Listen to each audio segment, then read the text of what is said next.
जैसे सबसे पहले रहता है अपना सतयुग होता है ना।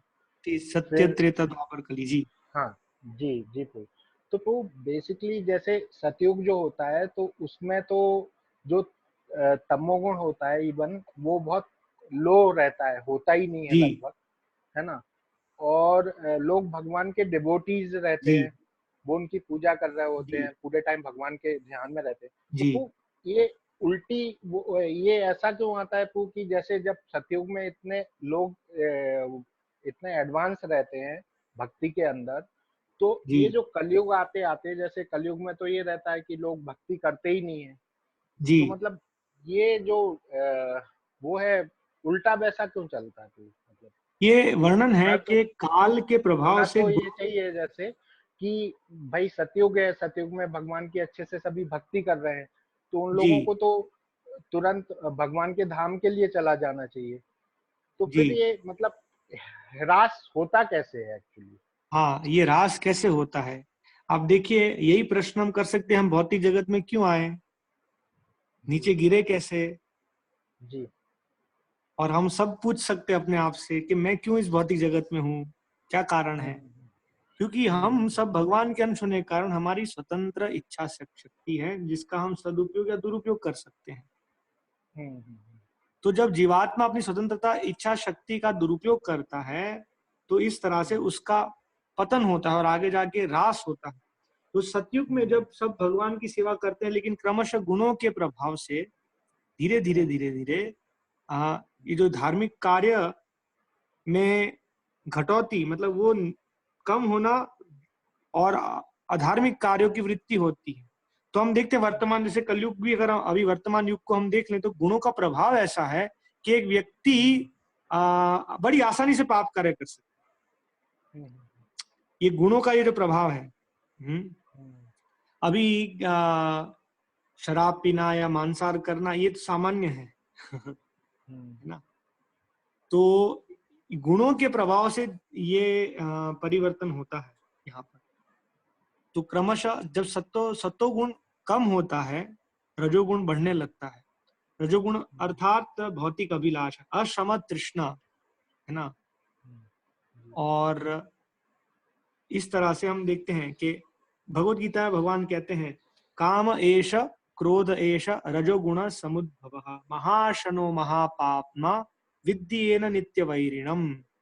हमारा सबसे बड़ा शत्रु क्या है? ये रजोगुण से उत्पन्न काम और उससे परिवर्तित क्रोध। तो सतयुग के अंत में जैसे ही हम देखते हैं क्रमशः सत्वगुण नीचे जाता है, तो ये रजोगुण बढ़ता है और इस प्रकार से अधार्मिक कार्य प्रारंभ होते। एक पांव टूटता है, फिर दूसरा, फिर तीसरा, है ना। हमारी जो पाप वृत्ति है उसका आधार क्या है, क्यों हम पाप करते हैं? रजोगुण से उत्पन्न उत्पन्न इंद्र तृप्ति के लिए। भागवतम में आगे पंचम स्कंद में वर्णन आता है। वहां क्या वर्णन है? भगवान ऋषभदेव कहते हैं, नुन्नम प्रमत्त कुरुते विकर्म। विकर्म अर्थात पाप कर्म।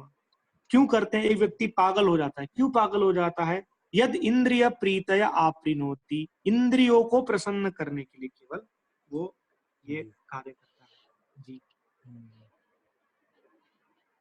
तो कुछ उत्तर मिल पाया आपको? हाँ तो ठीक है। जी। तो ये गुण के प्रभाव, अभी आप देखिए, एक गुण के प्रभाव से इस कलयुग में आप देखते हैं, हम देखते हैं बच्चे जो कॉलेज में जाते हैं, स्कूल में जाते हैं, तो वो गुण के प्रभाव से सिगरेट पीना, शराब पीना, ये सब कैसे प्रारंभ होता है? जैसी संगति हुई, तो कलयुग में तमोगुण का पूरा प्रभाव है, तो ये सारे कार्य बहुत आसान हो जाते हैं। तो सत्व जब कम होता है, रजोगुण बढ़ता है, तो फिर त्रेता, द्वापर और कली ऐसे प्रारंभ होता है। और ये गुण काल के प्रभाव में, समय के प्रभाव में कार्य करते हैं। जैसा टाइम मतलब वो रहता है तो उसके हिसाब से वो गुण जी, अपना वो कर अभी हम लेते देखते हैं। रात्रि का जो समय है वो वो तमोगुण तमो प्रधान है, वो जी सोने के लिए है ना। और ब्रह्म मुहूर्त जो समय है वो सबसे अच्छा समय वो आध्यात्मिक सत्व कार्य के लिए। इसलिए हम सभी भक्तों से कहते हैं सुबह जल्दी उठना, सुबह उस समय हरे कृष्ण जप पूजा। करना जी। और कोई प्रश्न? Thank you.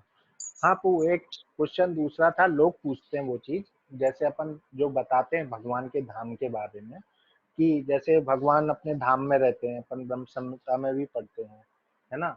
और ब्रह्मा जी भी बताते हैं कि भगवान अपने धाम में नित्य निवास करते हैं, वहाँ पे वो अपनी सुरभि गायों के साथ एक उसके रूप में गोपाल के रूप में काम करते रहते हैं, और वो वहाँ पे लाखों लक्ष्मियों से सेवित रहते हैं। तो प्रभु जी जो ये अपन लोग ये पढ़ते हैं और ये बताया जाता है कि जो समुद्र मंथन से लक्ष्मी जी आई थी, तो इसका क्या कुछ वो अलग है क्या? हाँ, जस मतलब आप देखिए, वास्तव में ये जो लक्ष्मियां हैं वो जी श्रीमती राधा रानी की अभिव्यक्ति है। जो जी आध्यात्मिक जगत में जो लक्ष्मियां हैं, है ना, जी उन्हीं का विस्तार है। ब्रह्मा जी कहते हैं आनंद चिन्मय रस प्रतिभाविताभिस ताभीर्य एव निज रूपतया कला भी। तो भगवान को जो आनंद करने वाली लादिनी शक्ति है, आनंद चिन्मय रस, हाँ, जी प्रतिभाविता भी उन्हीं की अभिव्यक्ति है ना, ये गोपियां हैं। जी तो ये सब वास्तव में राधा रानी आदि लक्ष्मी, और उन्हीं का जी विस्तार है ये सब लक्ष्मी। तो इस जगत में भी जब लक्ष्मी जी प्रकट होते हैं तो उसी तरह से विस्तार है। हाँ, आध्यात्मिक जगत में जो लक्ष्मी है उन्हीं का विस्तार है इस जगत में। जब भगवान इस जगत में आते हैं तो वो उनका विस्तार है। इसी प्रकार से भगवान भगवान जब आते हैं तभी लक्ष्मी जी आते हैं। जैसे सीता देवी, वे भी लक्ष्मी है। तो आपका प्रश्न ये था कि समुद्र मंथन में जो लक्ष्मी प्रकट होते हैं। हाँ, जैसे अपन बोलते हैं ना कि जैसे वो भगवान को विष्णु भगवान के पास जाती हैं, और विष्णु भगवान उनको एक्सेप्ट करते हैं, तो बेसिकली हाँ, मतलब मतलब, वो क्या हाँ, रीजन रहता है? मतलब आप देखिए भगवान और भगवान की शक्ति कहाँ से प्रकट होते हैं, वो उनकी पूर्ण स्वतंत्रता से होते हैं, हम निर्धारित नहीं कर सकते। जैसे भगवान आए वामन देव के रूप में, अदिति और कश्यप के पुत्र के रूप में, है ना। अब कोई प्रश्न कर सकता है कि भगवान ऐसे क्यों आए। भगवान की इच्छा है। इंद्र के छोटे भाई, भगवान का एक नाम है उपेंद्र, इस तरह से भगवान आए। और भगवान आते हैं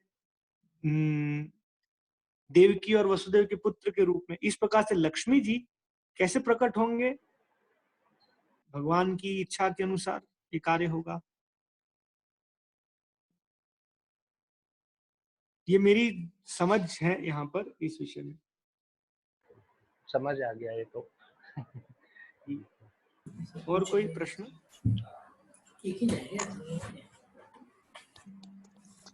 हरे कृष्णा। शीला माता जी, शीला माता जी। हाँ प्रभु जी, हरे कृष्णा प्रभु जी। हरे कृष्ण। प्रभु जी, मेरा प्रश्न ये है कि जो 14 भुवन बताए हैं, 14 लोक बताए हैं, जी जी और आज हम अपने यहाँ जो साइंस में पढ़ते हैं कि जी ये जो हमारे ग्रह हैं, जी चंद्र है और फिर 7 जी ग्रह, 8 ग्रह हैं, जी तो जी। क्या ये वही है या ये अलग है? नहीं, आप देखिए ये जो, हाँ, ये जो जो हम ग्रहों की बात करते हैं वो वही ग्रह हैं, लेकिन उनकी जो स्थिति है, उनका जो स्थान है वो अलग है। श्रील प्रभुपाद बार बार हमको बताए ये चीज। जब 1969 में अमेरिका अपना पहला मिशन भेज रहा था रशिया की प्रतिस्पर्धा में, रशिया ने स्पुतनिक भेजा था, फर्स्ट मैन इन स्पेस। और अमेरिका उस तरह कोल्ड वॉर के कारण उन्होंने चुनौती कर दी कि हम मैन मिशन भेजेंगे मून पर। तो श्रील प्रभुपाद उस समय अमेरिका में थे, और प्रभुपाद बार बार वहां वार्तालाप, इंटरव्यू में प्रभुपाद कह रहे हैं वी कैनॉट गो, इस शरीर से नहीं जा सकते, क्योंकि चंद्र जो लोक है वो स्वर्गीय लोक है, बहुत उच्च स्थान है, सूर्य से भी दूर है चंद्र वैदिक कैलकुलेशन के अनुसार। तो अभी हमारे जो प्रत्यक्ष प्रमाण से उसे निर्धारित करना, हमें ये समझना होगा कि हम जो जानकारी शास्त्र से प्राप्त कर रहे हैं तो किस पे विश्वास करना।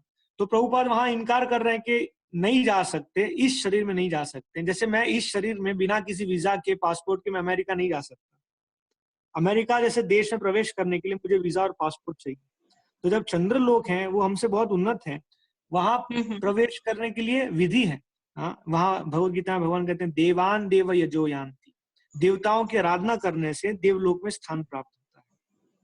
तो चंद्र की उपासना करने से जो विधि है उसके अनुसार आप चंद्रलोक जा सकते, इस तरह से नहीं जा सकते। तो ये सभी ग्रह जो शास्त्र में वर्णन है वही है, लेकिन उनका स्थान है। जैसे हम सोचते हैं कि ये जो मून है वो अर्थ की सैटेलाइट है, ऐसा नहीं है। ये सब उच्चतर लोक है, हमसे बहुत एडवांस्ड है। ओके। तो शास्त्र से हमें समझना होगा। प्रभुपाद के एक सेवक थे, जब ये 1969 में ये लाइव वीडियो उन्होंने भेजा वहां से कि अभी हम नील आर्मस्ट्रॉन्ग अपना पहला कदम रख रहे हैं चंद्रमा पे, तो प्रभुपाद के जो सेवक हैं वहां प्रभुपाद से बोले, प्रभुपाद अभी तो देखिए आप पूरा समय मना कर रहे थे, अभी हम वीडियो देख रहे हैं कि वो कदम रख रहे हैं वहां पर। और प्रभुपाद उनको बोले ये गलत है, मैं नहीं स्वीकार कर सकता, क्योंकि शास्त्र क्या कह रहा है, शास्त्र कह रहा है इस शरीर में नहीं जा सकते, है ना। तो वो श्रील प्रभुपाद को छोड़ के चले गए कि प्रभुपाद सही को स्वीकार नहीं करे। लेकिन आज हम देख रहे हैं, आज वैज्ञानिक कम्युनिटी में बहुत बड़ा विवाद है। ऐसे बहुत सारे आर्टिकल्स पब्लिश हुए हैं, जैसे मून में वो कहते हैं कि कोई एनवायरनमेंट नहीं है, लेकिन वहां पर जो अमेरिकन फ्लैग है वो लहरा रहा है ना। और हम देखते हैं कि किस प्रकार से उस वीडियो को उन्होंने बनाया है, ऐसा लग रहा है कि आर्टिफिशियली बनाया है। वहां पर कह रहे हैं अमेरिकन आर्मी का एक सीक्रेट एरिया है, एरिया 53, और वर्णन है कि वहां पर उस समय एक ही लाइट सोर्स होना चाहिए, लेकिन वहां पर मल्टीपल रिफ्लेक्शंस हैं, जिसलिए तो ऐसे बहुत सारे प्रश्न वहां रेज हुए हैं। और आज आधुनिक कम्युनिटी, और एक बात बहुत बड़ी बात है कि नासा ने ये पहला मिशन भेजा, उसके बाद तो कोई मिशन गया नहीं है चंद्रमा पे ये हो गया और उसके बाद कुछ भी नहीं हुआ। तो बहुत सारा संशय है। करेक्ट। धन्यवाद। हरे कृष्ण। किशोर कुमार को और कोई प्रश्न है या अभी हरे कृष्णा। बात करें? धनीराम जी।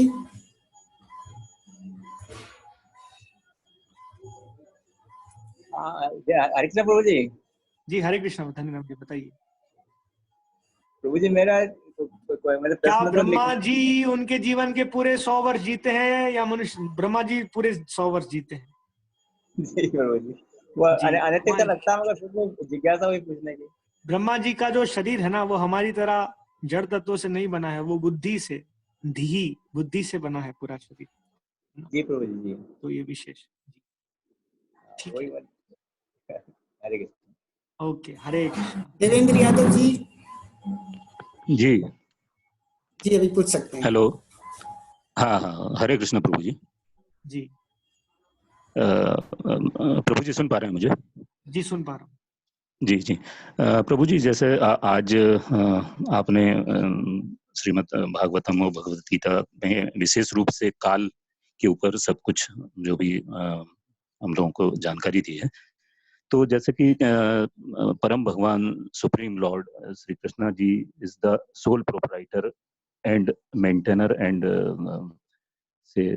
Director of whole of this ब्रह्मांड्स, many of ब्रह्मांड्स एज वेल एज इंक्लूडिंग काल।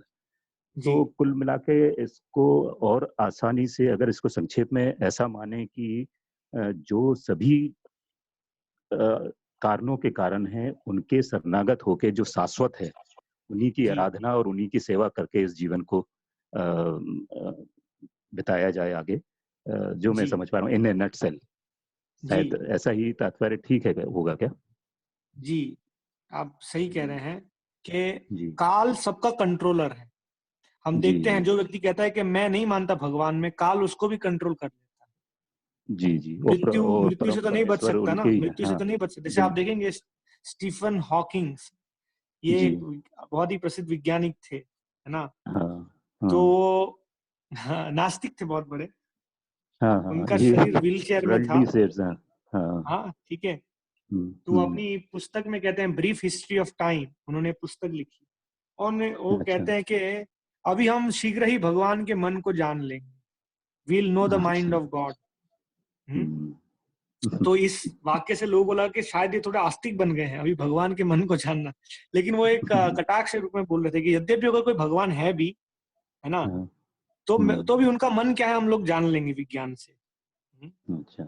तो ऐसा वो बता रहे थे। लेकिन हम देखते हैं ऐसे नास्तिक गण जो समझ रहे हैं कि उनके हाथ में सब कुछ है, लेकिन समय उनको कंट्रोल करता है। हिरण्यकशिपु समय आने पर वो भी समाप्त हो गए। तो वो वर्णन है कि समय सबको कंट्रोल करता है, लेकिन भगवान समय को भी कंट्रोल करते हैं। जी जी। इसीलिए जो भगवान को शरणागत हो जाता है वो समय की नियंत्रण से बच जाता है ना। जी। इसलिए हम मुक्त अवस्था को प्राप्त हो सकते हैं। यद्यपि इसी जीवन में हम वास्तव में भगवान की शरणागति या भगवान की शुद्ध भक्तिमय सेवा को स्वीकार कर पाए तो हम इस दिव्य अवस्था, समय हमें नहीं मार सकता, समय केवल जड़ शरीर को खत्म कर सकता है। आत्मा समय से परे है। जी जी जी, धन्यवाद। हरे कृष्ण प्रभु जी। फाइल बड़ी बनाई, अच्छा मुझे मालूम नहीं होता। अंशुल भटनागर जी, जी हरे कृष्णा। अंशुल भटनागर जी, अभी हरे कृष्ण जी, आपका म्यूट करना, किसी का माइक चल रहा है किशोर कुमार जी। अंशुल जी बताइए। प्रभु जी, एक बस छोटा सा प्रश्न था। अभी कौन सा कल्प जो आपने बताया? कल्प अर्थात ब्रह्मा जी का दिन। वर्तमान में ब्रह्मा जी के 50 वर्ष पूरे हो चुके हैं। पहला परार्ध समाप्त हो चुका है। परार्ध अर्थात ब्रह्मा जी के 50 वर्ष समाप्त हो चुके हैं। अभी ये दूसरे परार्ध का प्रारंभ है। परार्ध कब चालू है सर ये प्रभु जी? ठीक है जी ओके जी, ठीक प्रभु, धन्यवाद। हरे किशोर कुमार प्रभु, अभी कोई प्रश्न है? अभी कोई प्रश्न नहीं है। ठीक है, तो हम मीटिंग यहाँ समाप्त करते हैं। कल पुनः हम 5:30 बजे एकत्रित होंगे। वांछा कल्पतरुभ्यश्च कृपा सिंधुभ्य एव च पतितानां पावनेभ्यो वैष्णवेभ्यो नमः। हरे कृष्ण।